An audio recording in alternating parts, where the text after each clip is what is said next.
House. Yeah. All right. I don't know if you'll make a lot of I can't unsee that now. Yeah, I don't think so. All right.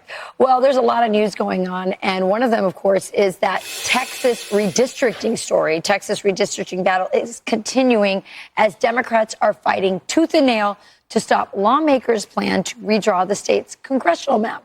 Chanley Painter joining us now with all of the details. Chanley. Hey, good morning, guys. So the Texas House Republicans will attempt to reach a quorum for the fourth time tomorrow.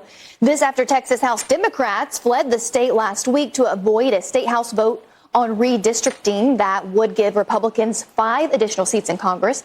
Texas Democrats ran to blue states like California, Illinois, Massachusetts, and New York without a quorum, though, or a proper number of lawmakers present to hold that vote. That legislation cannot be passed. The Texas Attorney General and Texas House Speaker filed a legal complaint in California urging local law enforcement to enforce arrest warrants issued by the Texas House of Representatives against the legislators who did flee. The Texas AG also petitioning the Texas Supreme Court to remove from office 13 of the over 50 who left the state, saying this, quote, Texans are fed up with lawmakers who refuse to do their jobs and instead run away to states like California to exploit radical governors' broken political systems as a shield. This is not a judge. This is not a prosecutor. This is no one whosoever would normally sign off on a warrant. And that is because it is not a criminal warrant. But Democratic strategist Julian Epstein says his party is not immune from criticism. Watch. No, I think they don't have the moral authority, and there's a lot of pearl clutching. Want to really see something that said, take a look at what happened. Hey. Why this beat so cold? We will make America proud again. And you try to kill our citizens. We will make America wealthy again. And yes, together, we will make America great again. I just want to hire these scumbags not any different than anyone else. I tell you, if you don't go to work, you are fired. I tell you, and the hell with these Democrats, man. It's a disgrace what's going on in my state, my beautiful state of Texas. Where my Texas folks at, man? How y'all doing, man? I hope everybody that's tuned in right now that you are blessed, well, and healthy, that you're having a great weekend. Happy Sunday, everyone. Or whatever time you're watching this, but you just can't make this up, man. Oh, boy. We're joined by Texas Republican Governor Greg Abbott. Welcome back to the show. Governor, good to see you. You too, Shannon. Thanks. So let's talk about some of these leaders who've left Texas. They say they're not on the run. They're not hiding. They're out doing media appearances. And part of what they want to do is to encourage the comments like you heard there from Governor Gavin Newsom. Here's your Texas State Rep, Ron Reynolds. We got to change the rules of engagement and not allow President Trump to continue to have us bringing knives to gunfights. So if it's good for the goose, it's good for the gander. We will do whatever. MSNBC. They always run to the NBC, MSNBC, the CNN. Just let Democrats speak. The more they speak, the more they dig the hole even deeper. Just keep digging the hole, Democrats. Just keep digging the hole. It takes. For however long it takes. Trump. How long could this take? When do you launch the next special election? When do you expect some answers from the courts you've petitioned there in Texas? So first, this could literally last years because in Texas, I'm authorized to call a special session every 30 days. It lasts 30 days. And as soon as this one is over, I'm going to call another one, then another one, then another one, then another one. If they show back up in the state of Texas, they will be arrested and taken to the Capitol. Now, if they want to evade that arrest, they're going to have to stay outside of the state of Texas for literally years. And they might as well just start voting in California or voting in Illinois, wherever they may be. And that will aid and support the lawsuit that I filed in the Texas Supreme Court saying that these lawmakers have abandoned their seat because we are incapable of conducting business for the people of Texas because they have fled. This is the most un-Texan thing we've ever seen. In Texas, from the time of the Alamo until today, Texas stand and fight. What these cowards did, they didn't stand and fight.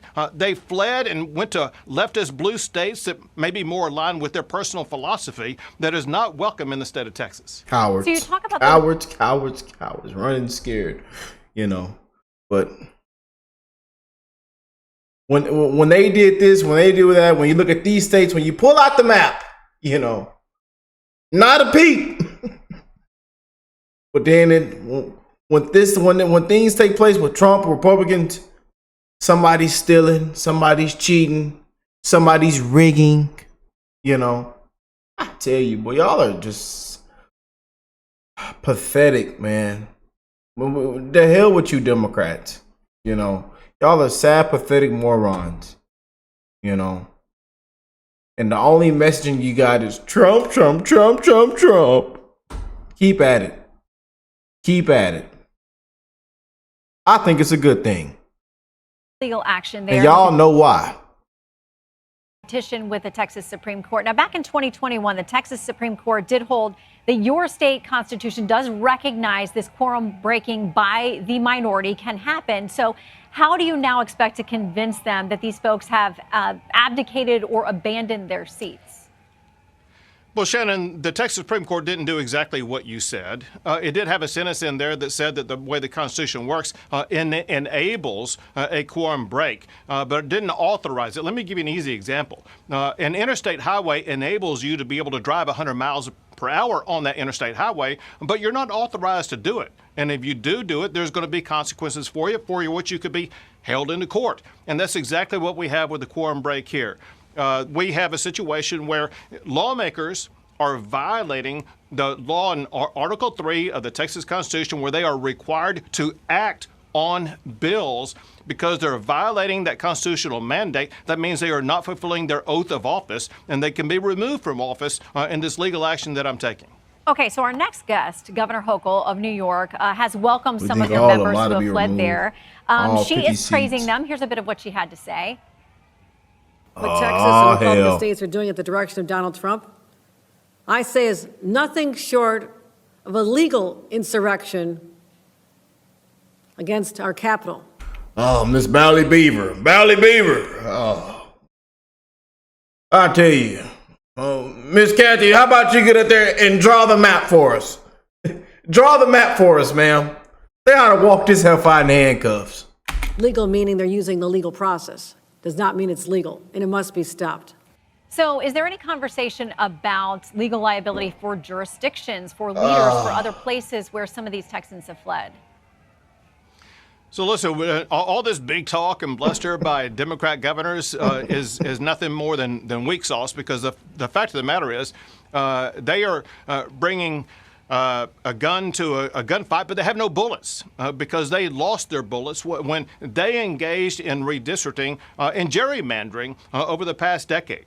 They have, because if you look at what the way lines are drawn in California, in New York, in Illinois, Massachusetts, where there are no Republicans whatsoever, they've run out of Republicans that they can move out of office. If Texas had drawn our lines mathematically the same way that California had, we would be not adding 5 more seats. We would be adding 10 more seats. And if you look at all the Republican states across the entire country, if we engage in this war of making sure that each state is going to draw their lines the way that the Democrat states have, Republicans are going to be able to pick up maybe as many as 25 seats. And then I'll add on top of that, with each passing census, it's the red states that are getting the population, the blue states that are losing population. We know mathematically that New York and California, they lost seats this last census. They're going to be losing more seats in the coming censuses because people are fleeing the leftist ideology of New York, of California, of Illinois, and they're coming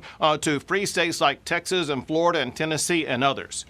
So what do you say, though, to Republicans who are worried about this? There are some out there that are in blue states. They're in swing districts. They're worried about if the blue states do ramp this up, they're going to lose their seats. One of them is Congressman Mike Lawler. He's a Republican out of New York. He says it creates a situation where you're going to lose blue state members, which over the long haul are critical to keeping the majority.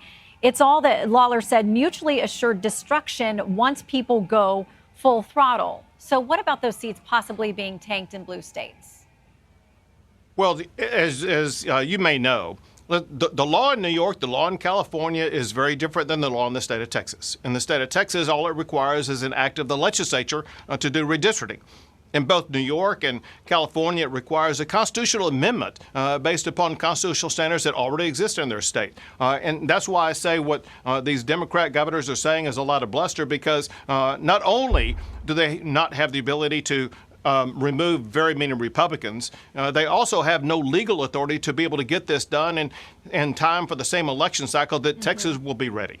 Yeah, they do have levers, but and we'll talk about with Governor Hochul about that, they do have time limits on when they can do these things. So there are procedures in place, and we'll talk about that with the governor. But I want to play something by Congresswoman Jasmine Crockett. She used to serve here in the state legislature in Texas, now a rep here in Washington. Queen of the ghetto. She says this is about race. Here's what she says. It's always about race, skin color. You know, I'm a black woman. Oh, hell. I'll tell you. Whew, I'm telling you, we are going to celebrate when this heifer is gone, walked out. I tell you, boy. Right now, African Americans are... First thing we got to hear, African Americans.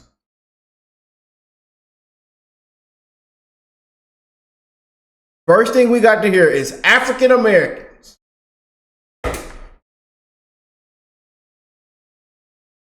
I'm sick of this, y'all. I'm being honest with you. And I know y'all sick of it too.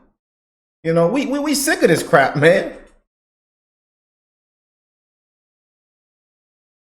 Only going to have 1/5 of the voting power that they should have in the state of Texas under this map. And we know that our Latino brothers and sisters will only have 1/3 of the voting power. And frankly, Asians, which tend to be one of the fastest growing demographics in the state of Texas, have literally no power. So what about that accusation? Well, first of all, it would not be a day that ends in the letter Y if Jasmine Crockett didn't say something racist. But her facts are wrong, because the facts in the state of Texas are, under the maps that we are drawing, is that 4 of the new seats will be predominantly Hispanic seats. The problem that Democrats have in the state of Texas is Hispanics, black voters, and other voters. They have learned now that the ideas that Democrats stand for are contrary to the ideas that the Hispanic community and black community stand for. They all want secure borders. They don't want men and women common sports, sense, and they want to support law. They want common sense enforcement. And so what we're finding is that these Hispanics now are voting for Republicans. We saw that very prolifically in the last presidential election when Donald Trump won all 5 of the seats that we're going to be adding. So it's a proven fact that minority voters chose to vote for Trump as well as other Republicans, but they are trapped in one of these gerrymandered districts that confines it only to electing a Democrat. If the Democrats would say that they shouldn't be entitled to elect a certain member of a particular race, but instead let the voters of that district decide, regardless of their race, they're going to find that Democrats are going to lose voters and Republicans will be picking up voters. Well, Governor, we'll watch to see for a decision from your courts there in Texas and those continued sessions you may be calling. I'll tell you, family. Thanks for joining us.